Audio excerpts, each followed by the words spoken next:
प्रवीण गुलाटी आपके साथ जरूर चर्चा करनी है।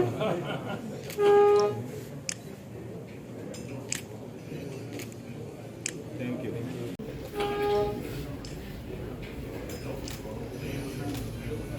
Thank you. एडीसी खासकर स्टेट डिवीज़न जितने भी हमारे इंडस्ट्रियल प्लॉट के अलॉटीज़ हैं, हम उनके पास हर जगह उनके पास जाना पसंद करते हैं ताकि उनकी समस्याओं का हम मौके पर निवारण कर सकें। बीच में कोरोना काल में 1.5 साल तक हम जा नहीं पाए, अब दोबारा मैंने घूमना शुरू कर दिया है। आज आपने देखा कितनी भारी तादाद में हमारे इंडस्ट्रियल प्लॉट के अलॉटीज़ आए हैं, तो उनकी क्या समस्याएँ हैं उनके सामने आज हम अपने जो नए इश्यूज़ हैं, नए आइडिया हैं वो भी रखेंगे और इनके जो ग्रीवेंसीज हैं कोशिश करेंगे आज हमारी सारी टीम यहाँ है इनको मौके पे ही निपटारा करके जाए। जैसे आपने देखा होगा सेक्टर 37 में हमारा इंडस्ट्रियल एरिया नया है, 209 एकड़ में है यहाँ, तो इसकी हमने 2 बार एडवर्टाइजमेंट फ्लोट करी है, तो बढ़िया रिस्पॉन्स आया है यहाँ। तो इसको और कैसे ज़्यादा यहाँ पे इंडस्ट्रियलाइजेशन हो, लोग आएँ अपनी इंडस्ट्री लगाएं, उसी के लिए आज आना हुआ हमारा। कब तक कोशिश की जा रही है कि वो एरिया डेवलप हो जाएगा? मैं 2 साल के अंदर मैं आपको ये वादा करता हूँ कि 2 साल के अंदर यहाँ इंडस्ट्री लगनी स्टार्ट होके यहाँ पे लोग अपना प्रोडक्शन स्टार्ट करते हैं। अभी जैसे एनजीटी का भी कुछ प्रॉब्लम्स हैं और वैसी प्रॉब्लम्स हैं डेवलपमेंट संबंधी, जिससे कि इंडस्ट्रीज वाले अपना प्रोडक्ट नहीं लगा सकते, तो एनजीटी की क्लियरेंस कब तक? देखो एनजीटी के माननीय मुख्यमंत्री जी के लेवल पे भी बातें चल रही हैं कि जैसे उन्होंने कहा कि एनसीआर का दायरा घटाया जाएगा, तो वो विषय सरकार का है, उस विषय पर मेरा टिप्पणी करना यहाँ उचित नहीं है। मेरा काम है इंडस्ट्री को प्रमोट कैसे किया जाए, इनकी कोई जो हमारे एग्जिस्टिंग अलॉटी हैं, इनकी कोई दुख परेशानी समस्याएं हमारे से जुड़ी हुई, चाहे किसी भी विभाग के साथ जुड़ी हुई, मेरा चीफ कोऑर्डिनेटर के नाते से भी दायित्व है कि इनका कोऑर्डिनेशन करके सरकार तक पर इनकी बात पहुंचाना। अगर करनाल नहीं आता है एनसीआर के एरिया के अंदर, तो उसका फायदा आप लोगों को किस तरीके से? देखो इस पर मैं कोई टिप्पणी नहीं करना चाहूँगा क्योंकि ये मेरे विषय मेरे क्षेत्र से फायदा कैसे हो सकता है? देखो फायदा नुकसान वो आप सरकार से बात कीजिए, मैं तो इंडस्ट्री के लिए आया हूँ। इंडस्ट्री जो आप इंडस्ट्रियल सेक्टर नया विकसित करने की बात कर रहे हैं, इसमें किस तरह की इंडस्ट्री होगी यहाँ पर? इसमें जनरल इंडस्ट्री होगी जो पोल्यूशन फ्री होगी।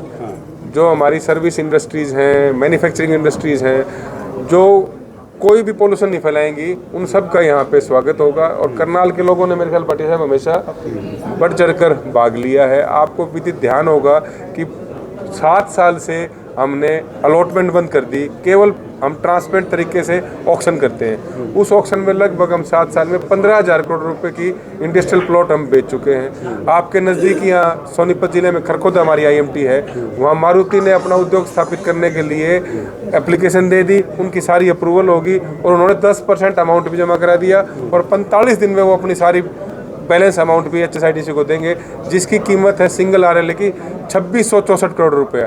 आज तक हरियाणा के इतिहास में इतना एक व्यक्ति ने कभी भी इतना बड़ा प्लॉट नहीं लिया। वो माननीय मुख्यमंत्री श्री मनोहर लाल जी और माननीय उप मुख्यमंत्री श्री दुष्यंत चौटाला जी के मार्गदर्शन पर जो इंडस्ट्रियलाइजेशन चल रहा है, उसका फल हमें सामने आज देखने को मिल रहा है। आपके पड़ोस में ही बिल्कुल खरखोदा है, नई विकसित IMT थी हमारी 3200 एकड़ में, वहाँ हमने 2 साल से 3 साल से हमने प्लॉट ऑक्शन के द्वारा करने स्टार्ट किए थे। आज हमारे पास वहाँ केवल 500 से 600 प्लॉट रह गए, सारे प्लॉट हमने ट्रांसपेरेंट तरीके से बेच दिए। करनाल में कोई नई इंडस्ट्री जा रही है? कोशिश कर रहे हैं कि करनाल के लिए हम कोई यहाँ पे एंकर यूनिट लाई जाए, इसी के लिए आज मैं यहाँ आया हूँ ताकि जो ये लोकल लोग हैं वो बता पाएंगे कि यहाँ पर किस इंडस्ट्री को प्रमोट करने से कोई बड़ी एंकर यूनिट आती है। जैसे पानीपत में हम आदित्य बिरला ग्रुप को लाए, वो अल्ट्राटेक पेंट बनाएगी, 70 एकड़ में वो पेंट बनाएगी। उसके अलॉटमेंट करने के बाद जब हमने यहाँ पर दोबारा ऑक्शन निकाली, उसमें हमारे को बढ़िया रिस्पांस मिला। 400 के करीब लोगों ने हमारे पास रजिस्ट्रेशन कराया, हमने ऑक्शन करा दी, उनको प्लॉट पे लॉट कर दिया। क्या बाहर से कोई इंडस्ट्री जा रही है बड़ी? कोई बाहर, जैसे आपने बताया कि मारुति उद्योग खरगोदा में आ रही है, आदित्य बिरला पानीपत में आ रहे हैं, तो क्या करनाल में कोई ऐसा बड़ा? कोशिश कर रहे हैं करनाल के लिए ही। अब जैसे हमारी पद्मा स्कीम है हरियाणा सरकार की, क्लस्टर डेवलपमेंट की, एक शहर के साथ 1 प्रोडक्ट 1 डिस्ट्रिक्ट, हम भी उस पर काम कर रहे हैं। तो उसी संदर्भ में आज मैं यहाँ आया हूँ। आज हम देखेंगे कि भी किस इंडस्ट्री को यहाँ प्रमोट किया जाए। जैसे हमने देखा कि हर जगह हमने एक एंकर यूनिट लाए हैं, ATL को लेके गए हम, हमारे सोना में है IMT, वो लिथियम बैटरी बनाएगी, उसको भी हमने 170 एकड़ के करीब ज़मीन दी है। उन्होंने भी पोजीशन लेकर अपना काम स्टार्ट कर दिया है। तो पिछले 2-3 साल में जो कोरोना का सेटबैक था वो अब दूर हो चुका है। इंडस्ट्रियलाइजेशन की ओर हरियाणा सरकार तेज़ी से बढ़ रही है और मैं हर बार आपको दोहराता हूँ कि हम ट्रांसपेरेंट तरीके से ऑक्शन मॉडल को फॉलो कर रहे हैं। हमने अलॉटमेंट शब्द हमारी डिक्शनरी से हटा दिया है, कम से कम मैंने मेरी शर्मा डिक्शनरी से हटा दिया है। शर्मा जी, जैसा भी हुआ था कि साइबर इंडस्ट्रीज आ रही थी यहाँ पे, साइबर की मतलब साइबर सिटी बनाने की पूरी प्लान थी और जापान ने कुछ निवेश करने का प्रस्ताव दिया था सब्जी मंडी के सामने वाली जो साइड आती, लेकिन वहाँ इन्फोर्समेंट और बहुत ज़्यादा था, इसलिए वहाँ देखो इस विषय पर मेरे संज्ञान में ये विषय नहीं है, लेकिन फिर भी जो आपने ध्यान में लगाया है हम भाटिया साहब से बात करके इसको हाँ ये फार्मा हब के लिए RL शर्मा जी हैं, यहाँ कई बार उनसे बात होती है फार्मा के इनके प्रेसिडेंट एसोसिएशन के, आज उनको भी बुलाया है। करनाल क्लॉथ मार्केट को भी बुलाया है। माननीय मुख्यमंत्री जी ये चाहते थे कि जो क्लॉथ मार्केट है वहाँ पर ट्रैफिक ज़्यादा हो जाता है, कंजस्टेड है, दुकानें छोटी हैं, तो उनको भी कहीं आज बाहर लाया जाए, उनको यहाँ बसाया जाए तरीके से। तो उस विषय में भी आज हमने इनको बुलाया था।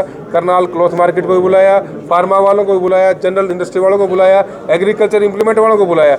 आज सबके साथ बैठकर उनकी भलाई के लिए HSIDC और हरियाणा सरकार क्या कर सकती है, आज इस पर विस्तार रूप से बात करेंगे। सुनील जी, आप कह रहे हैं कि ये जो HSIDC है नए उद्योग लगाने की कोशिश कर रहे हैं, लेकिन पानीपत की बात किया जाए तो सारी इंडस्ट्री जो पानीपत की थी वो फ्री जोन में कन्वर्ट हुई है, फ्री जोन में ट्रांसफर हुई है। अब जितने भी मैन्युफैक्चरिंग यूनिट थी वो फ्री जोन में गई। क्या कारण रहे हैं कि आप लोग इंफ्रास्ट्रक्चर नहीं मुहैया करा? ना, हमारे पास पानीपत में पूरा इंफ्रास्ट्रक्चर है और पिछले 7 साल से इंफ्रास्ट्रक्चर था।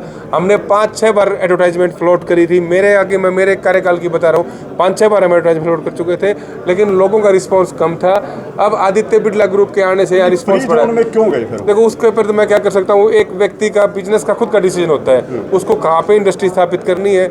सरकार की तरफ से कभी भी मनाही नहीं थी उनको जिस साइज का प्लॉट चाहिए था हमारे पास उपलब्ध है। पानीपत में रिफाइनरी के सामने हमारी इंडस्ट्रियल स्टेट है, आप जाके मौके पे मेरे साथ चल सकते हैं, पूर्ण रूप से विकसित है। सड़कें बनी हुई हैं, सीवर लगा हुआ है, बिजली की स्ट्रीट लाइटें लगी हुई हैं। उसी इंडस्ट्रियल स्टेट की मैं बात करूँगा, करोड़ों रुपए की मस्कट वहाँ से काट के अवैध रूप से बेच दी गई। जब महादित्य बिरला ग्रुप गया तो करीब 350 एकड़ से वहाँ मस्कट काटा गया, उसका कोई रिकॉर्ड नहीं है, उसकी कोई जांच नहीं है। मैं ये बात आपने मेरे को विषय में थी, मेरे को संज्ञान में नहीं थी। मैं आज ही आपके तमाम अधिकारियों के संज्ञान में है। राजवीर सिंह एक्शन जानते हैं कि करोड़ों रुपए की मस्कट चोरी हुई है वहाँ से।